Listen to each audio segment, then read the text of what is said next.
Okay, let's finish this.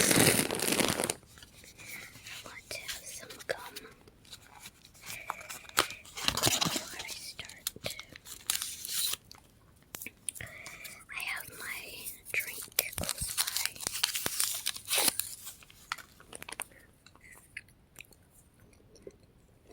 Okay.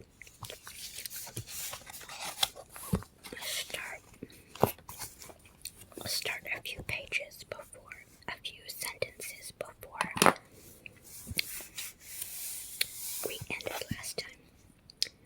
So it says, "My sister's a hair freak and a tennis freak," Julie announced. Tracy pretended to lob the ball right at her sister. 15 love, said Tracy.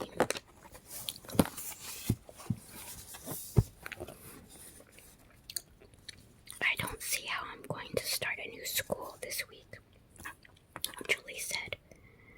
When Mom came to tuck her in, I don't even know where the pencil is or my binder or anything. What if I left some of my stuff I need at Dad's? What if I get lost trying to find my classroom? What if nobody talks to me and I can't find a friend? Honey, I know this is all new, and it's not going to be easy at first, Mom said, sitting down beside Julie on the bed. But I'll take you the first day and we'll meet your teacher and make sure you know your way around. And how could the other kids not like you? Mom reached to hug her. Julie squirmed away. You don't understand. You know, when I was your age, Grandpa moved us to France for a year. I could barely speak French, and I was sure nobody would ever like me. What happened? Julie asked. Well, there was this one girl in my class. She kept trying to tell me my dress was pretty, but I thought te robe est belle meant she wanted me to rub a bell.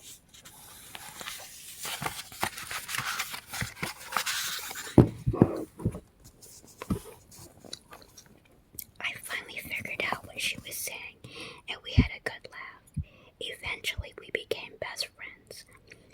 I never knew you lived in France, said Julie. So the stickers on your old Foot Locker are real. You saw the Eiffel Tower in person. Sure did, said Mom. Look, I know starting over in a new place is scary. It's scary for me too. Starting a new business. But sometimes you just have to trust in yourself and take a chance. Mom kissed Julie on the top of her head and turned out the light. Chapter 2. Capitals and Cupcakes. On the first day of school at Jack London Elementary, Julie missed Ivy every minute of the day. She had to memorize state capitals all by herself in social studies. She had to sit alone at the lunch table without Ivy to help make up silly names for the strange-looking food. Names like macaroni and squeeze with the princess and the peas. And there was nobody to laugh with her on the playground when she spotted a funny poodle wearing a tie-dye sweater. Every time she walked down the hall, she found herself looking over her shoulder. Principal Sanchez was all rules and no nonsense. He pointed with a pencil and warned kids to slow down or lower their voices. Young man, tuck in your shirt, he told a third grader. I hope that's not gum you're chewing, he scowled at another student. One more warning and you'll get a demerit. Julie soon knew all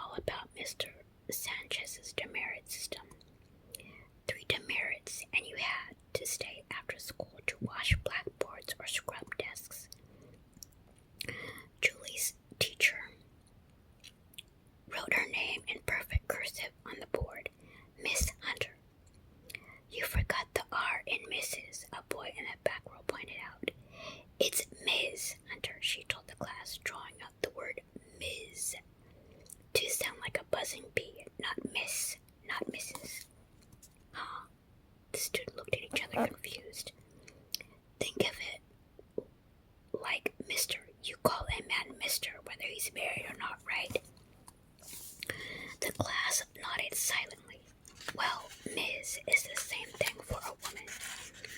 But why? Asked a bold girl named Allison. What's wrong with Miss or Mrs.? Whether or not a woman is married is her private business, Miss Hunter explained. Ms. works either way. Julie carefully wrote out Ms. Hunter, in her best cursive. She wasn't sure she understood. Would people be calling her mother Ms. Albright now?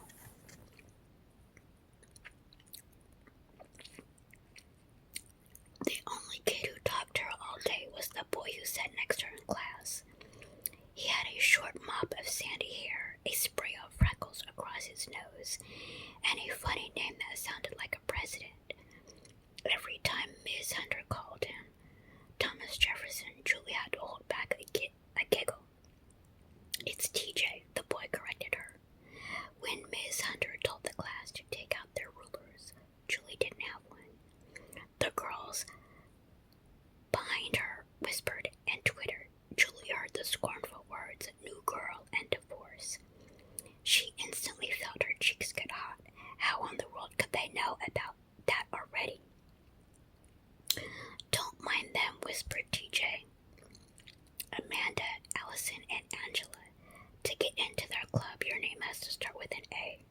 Julie nodded. The water fountain girls, she'd seen them hanging around the water fountain that morning, pointing and snickering.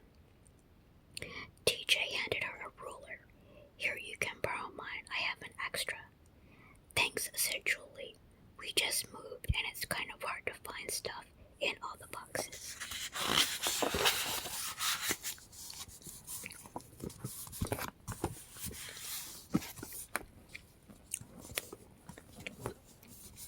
Before TJ could reply, Miss Hunter broke in. Julie Albright, in my class, we don't speak when the teacher is talking. But I didn't have a. It's okay this time, but remember, boys and girls, any talking out of her turn is a demerit. Great, thought Julie. First day of school and I'm already in trouble. Julie sat up straight and opened up her math book, but she couldn't help thinking of Ivy starting 4th grade in Mr. Nader's class. At Sierra Vista, her old school, most kids couldn't wait for 4th grade. Mr. Nader let the 4th graders hatch out butterflies right in the classroom. As Ms. Hunter wrote a metric chart on the board, Julie imagined painted lady butterflies flitting and floating around the classroom. She pictured one landing on the top of her teacher's poofy hair. Julie almost giggled on the thought, but she caught herself. Class, said Miss Hunter, President Ford is about to sign a bill that will soon have the whole country using the metric system. It's what the rest of the world uses. Australia and New Zealand have converted. The metric system is taking over the world, and we Americans don't want to be left behind. Julie sighed. Millimeters, decimeters, what's wrong with good old inches? She wondered as she picked up TJ's ruler. She felt just inches away from throwing up her hands in frustration. Or was it